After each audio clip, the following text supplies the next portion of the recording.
Hello guys, it's your boy Dixon again. Today we're going to react to It Begins, Squatters Takes Over NYC. Let's see.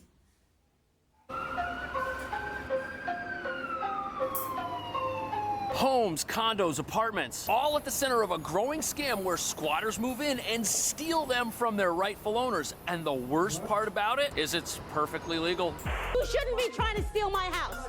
Yes, you are. A squatter standoff. A property owner confronts a group of people she says moved into her $1 million home. What are you doing in the house? Why are you here? She unlocked the front door, saw our cameras, and took off. A Venezuelan migrant posted a video telling followers in Spanish if a house is not inhabited, we can seize it. We need the police right away. In New York, squatters have rights after 30 days. A squatter is inside right now and will not leave. And to make matters worse, they had to hire a security guard to watch the house while the squatter's in there and allegedly renting out those rooms. You're getting arrested right now? Being arrested. For what? For being in my own home. Arrested for unlawful eviction. She changed the locks on a man who claims he lives there. You've been arrested for being in your own house. So just when you think New York can't get any weirder, squatters figure out how to get free apartments by stealing them. And what nobody's talking about is this might just be the beginning of this problem. It could get a whole lot worse. You now have TikTok influencers teaching their followers about how to get squatters' rights. And over the past several weeks, we've had owners discover squatters living in their apartments who refuse to leave. In one case, an owner was arrested by the police when she tried to kick them out. And in another case, people have purchased what they thought was their dream home only to find a squatter living inside, preventing them from moving into the home they just paid millions for. Which is raising uncomfortable questions in the minds of many New Yorkers. Like, will I be arrested if squatters enter my apartment? And why is it our elected officials don't seem to care that people are losing their homes this way? Well, we're not only going to answer these questions, we're also going to go to a squatter-proof apartment to see what one landlord is doing to keep them out. But first, let's look at how squatters had one homeowner arrested when she dared to confront them inside her apartment.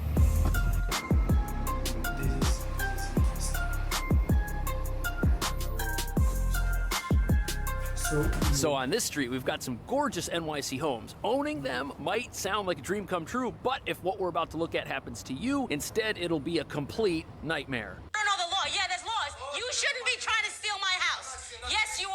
How about that? A squatter standoff. A property owner confronts a group of people she says moved into her $1 million home in Queens. And our cameras were rolling as dozens of officers. So in this very sad story, we've got a home which was empty. The doors had locks. It was in a quiet residential neighborhood, and nobody expected what was about to happen. But as you're about to see, the fact that her property was vacant and unmonitored ended up being a big part of the problem because it gave the squatters an opportunity to get inside. And that's because in New York, real estate works the exact same way finders keepers works, and somebody else found her place and moved in. In New York, squatters have rights after 30 days. Just after wrapping up our interview, a woman showed up. What are you doing in the house? Why are you here? She unlocked the front door, saw our cameras, and took off. It's open. Let's go in the house. It's open. Adele and her... So this is where things get pretty wild. The owner can't get back in because the locks were changed by the squatters. If she were to kick down the door and break in, that would be illegal. And she had to wait till the door was open in order to get inside. And before we continue, did you see how one of the squatters was totally embarrassed to be on camera? They were more afraid of public shaming than the police because the law's on their side. The door was open. Police started interviewing neighbors and looking for documents. They took the man who told me he had been renting for 2 days out in handcuffs. They got one out. And escorted the other guy off the property. Now you're afraid to come out. So if you're this homeowner, at first it looks like the police are there to help you. They're interviewing the tenants, they're looking for documents, they're asking questions, they're trying to establish proof that these people actually live there. Then the homeowner calls a locksmith to have the locks changed, and this is where things take a turn for the worst. Because once the locksmith shows up and changes the locks, she's now blocked access to the apartment, which is legally someone else's home at this point. And you do not want to do this because in New York, that is an arrestable offense, and the police even warned her that this could happen. Less than 10 minutes after police left and the locks were changed, the man who claims to be the one actually leasing the house shows up. Call the police again. So why is it that I have to leave and he doesn't have to leave? They consider this a landlord-tenant issue, and by law, it has to be... So this is the part where the laws in New York turn and start protecting the squatters. In New York, it's illegal for anyone to evict someone from a place where they live unless it's the court. Owners can't kick people out. Now, yes, these laws do protect people from slumlords who might want to kick them out for no reason. But the problem is when things go the other way, there's no such protection for the landlord. On top of that, evictions can take 4 to 6 months, possibly longer if the squatter has an attorney on their side, which squatters can easily get because New York will provide you free legal assistance if you're being evicted. As you gotta go to court and send me to civil court. He says he signed a lease in October, but wouldn't tell us with who. I got proof longer than that. Show us the proof. He didn't show me a lease. This is a bill. A bill for work he says he had done to the house.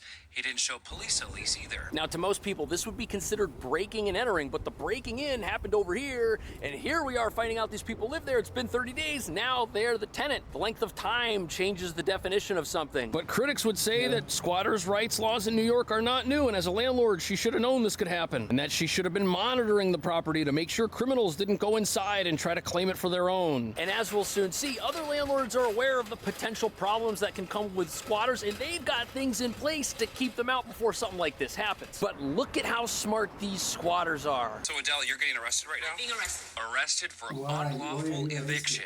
When do you leave? The way it ends is either she pays me my money that I put into the house, pay me the money, and I'll leave. Or send me to court, and we deal with the judge in court. It's that simple. So it ends with the homeowner and this person going to court. And her home is effectively being held for ransom by this guy. He said we can settle or we can go to court. He wants money to leave. This is like a hostage situation. The squatter knows if they go to court, she's going to have to pay an attorney and she's going to lose a lot of time because while he's living in that apartment, she can't sell it or show it to potential buyers or renters. And I'm sure he's prepared to drag this process out and make it as painful for her as possible. And critics say this never would have happened if it weren't for New York's squatter-friendly laws. But this has people wondering just how easy is it for squatters to take over an apartment? And how do they know which apartments are empty that they can move into? Unfortunately, the answer to that is pretty frightening.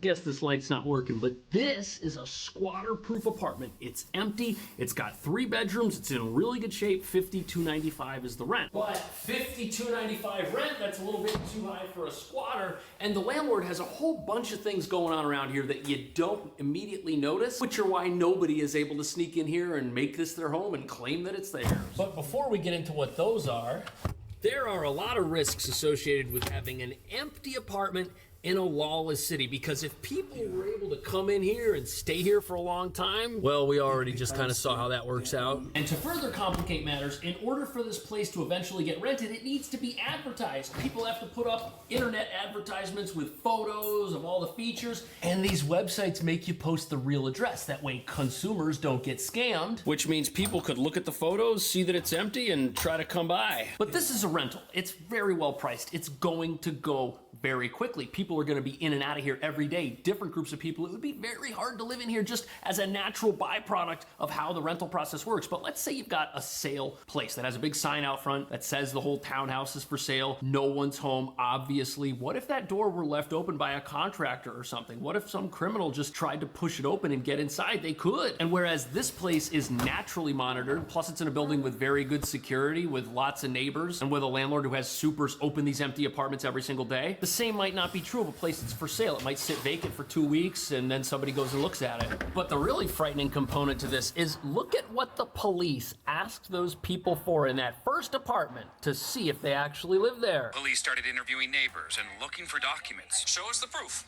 Well, who are you for me to show? I showed it to cops. He didn't show me a lease. This is a bill. A bill? Right, so the police are asking for a lease or bills or paperwork to establish residency. That way they can say this is a landlord-tenant issue and not breaking and entering. And look at this, you can download leases right from the city's own website. And the stuff that goes on the lease, like who owns the building, is available via public record on the city's other websites. Plus, squatters could probably have their mail redirected to an empty place if they could get get inside the mailbox, which is probably easier than breaking into the apartment itself. Again, that's not gonna work in a well-managed, well-monitored apartment like this one. But that woman's home in Queens, it's just sitting there empty, nobody's checking up on the place. And as a real estate agent, I've seen people submit fake paperwork to try and rent apartments, fake tax returns, fake bank statements that show incorrect amounts of money. What if those bank statements just showed the incorrect address and it was the address of the place the squatters had targeted? It basically means a scumbag with a computer could have themselves a great looking apartment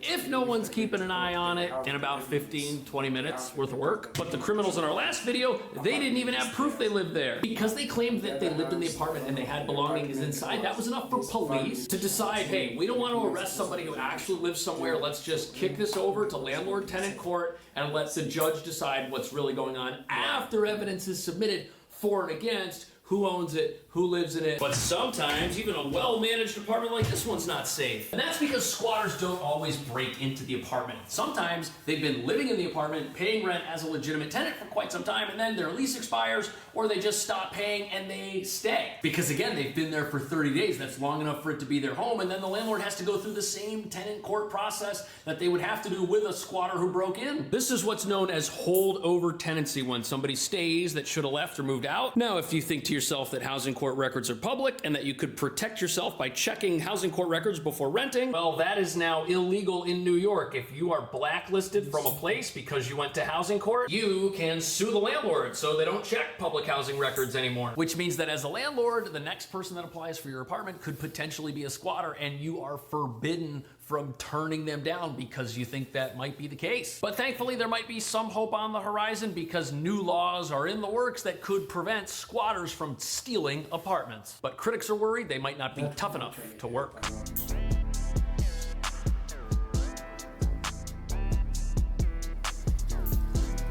We are at the mercy of the squatter, the criminal. They know how to work the law to stay for a certain number of days and kind of work the system. In New York, squatters have rights after 30 days.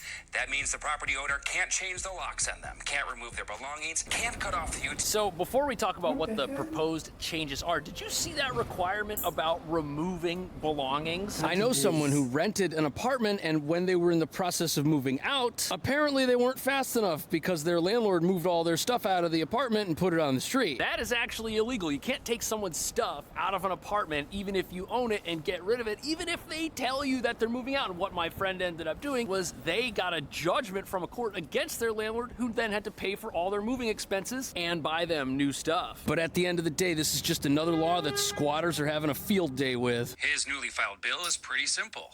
It states a tenant doesn't include squatters. You're basically defining what a tenant is. Absolutely. It would mean if someone breaks into a home without permission or documents, police can have the authority to arrest them. I think this is a well-intentioned effort on the part of lawmakers, but I see some serious problems with this type of thing because it's now putting the whole process on determining who's a squatter in the hands of police who show up at a random apartment when they get a phone call from somebody who says they own the building. Slumlords could abuse this by calling the police on legitimate renters. And the police have enough problems in New York as it is. They're already understaffed. They've got issues with crime all over the place, and now they have to go to an apartment and decide who's a squatter and who's not. What if the police evict somebody who was actually a legitimate tenant? Can the police department then be sued for carrying out an unlawful eviction? And we're gonna expect the police to look at documents on cell phones and determine if they're real or not? And at what point is it the homeowner's responsibility to secure their apartment, which is worth millions of dollars, from break-ins and repeated vacancy? You can't just leave something like this unmonitored. You gotta have a camera, you gotta be checking up on it. I've spoken to building superintendents who tell me they find squatters in their apartments, but since they catch these people so quickly after they move in, it's easy to get rid of them for breaking and entering. Now, I'm not saying that New York City's laws are good, and they definitely need to be looked at, for sure. But why is nobody talking about giving property owners the right to evict people on their own? And here's another issue. What are the penalties for trespassing? Are those increased under this rule? Do we even punish trespassers in New York? Squatters would definitely think twice about moving into somebody else's apartment if doing so would put them in a jail cell with somebody else. And that's likely the real issue here that nobody's talking about, because if there's not some consequence for people breaking in and living somewhere, won't they just keep doing it? Personally, I'm not even sure you could pass a law here without giving rights back to property owners that would make everybody happy, because any law that